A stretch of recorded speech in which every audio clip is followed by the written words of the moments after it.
was able to understand. Yeah, that. it's like you really don't need to like be trying this hard if you have help, Right. Like, you know, and that's why I admire that a lot about non-Westernized cultures, like, you know, the traditional Latino culture upbringing. Oh yeah, because they're more about it already. If you're non-Westernized, a lot of cultures are very similar. Like, and that's what people don't understand. And a lot of the Western attitudes we've learned are learned from like Western Europeans. Like they live very similarly. So it's very interesting to me when people go, oh, like you're Latina, you're this, you're that. I'm like, actually, my culture is like super conservative, so I'm actually closer to you. Like.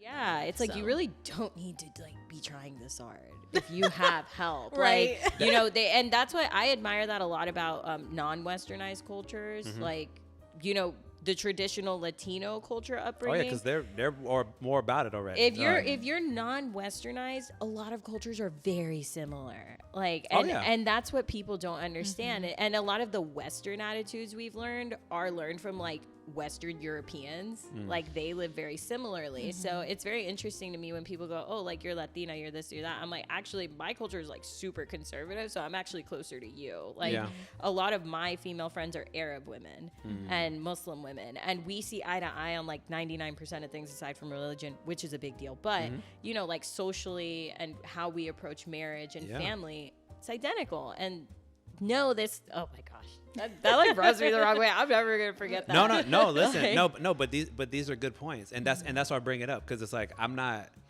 you know, I'm open to women of all backgrounds and all spectrums and how they choose to see themselves, the things that they want for their future, all of that.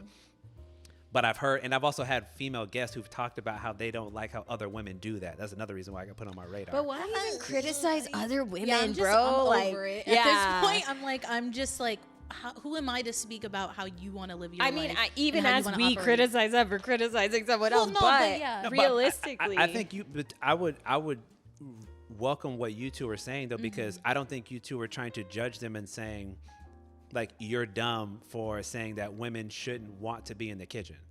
I don't think that's what you all are saying. Like, no, I can hold space maybe for both. That if I want to go be the CEO boss, because that's I can go do that. Correct. Yeah.